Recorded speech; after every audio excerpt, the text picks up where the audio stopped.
After the success of Shredder's Revenge, it was only a matter of time before more titles emerged, attempting to blend nostalgic properties with simple pick-up-and-play action.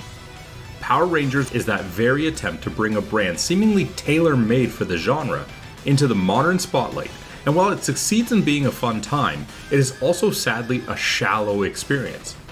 Players will be tasked with navigating their way through 15 stages of familiar beat-em-up action, occasionally broken up with auto-scrolling vehicle sections and one-on-one Zord battles. The biggest selling point by far is the up to 5-player local co-op, which absolutely nails the charm of the days when online gaming wasn't a thing. There's little that compares to spending an afternoon with some friends, sharing some laughs and pulverizing Rita's evil forces. The sprite-based graphics are wonderfully retro and full of character, although some of the non-traditional levels show a slight dip in visual fidelity, attempting some sort of 2D depth which just seems jarring.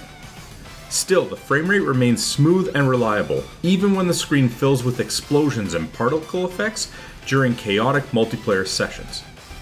Controls are tight and responsive, as should be expected from a game within the genre that only has the simplest of possible actions to take. This entails you being able to move, attack, dodge, and once your power meter is full, unleashing a special attack.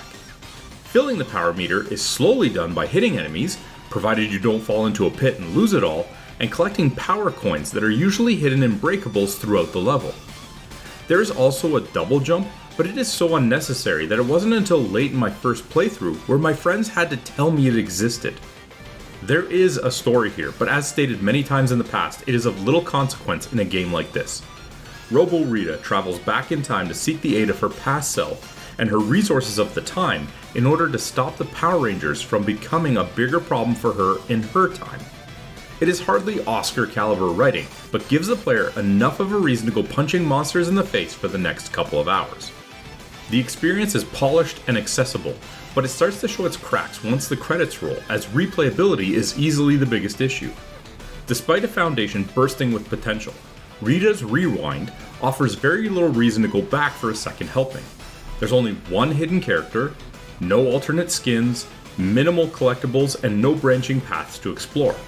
Once you beat the game for the first time, you do unlock modifiers like moon gravity or one-hit kills, but they don't meaningfully extend the game's lifespan, though they do make cleaning up the game's achievements pretty simple. The non-traditional stages, while initially a refreshing change of pace, quickly become the weakest link. They are overly basic, even in comparison to the rest of the game, and they do become tedious. The benefits of just having more standard stages to explore a bigger variety of locations and fighting a bigger roster of boss monsters from the original series would have really improved the overall appeal of the package. Adding to the missed opportunities, the game includes 3 unlockable arcade machines, but none of them are Power Ranger themed or even classic games with a coat of paint from the brand. Additionally, they don't actually unlock or impact the rest of the game in any way. On the upside, the soundtrack is a definite highlight, featuring energetic tracks and the iconic theme song that will have you bobbing your head along as you go toe-to-toe with the likes of Goldar or the Dragon Zord.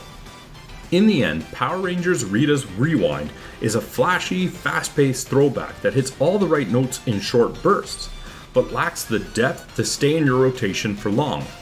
It's a must-play for Power Rangers fans, but even they will have difficulty finding more than just a session or 2 of it over a weekend. Power Rangers Rita's Rewind earns a 6 out of 10.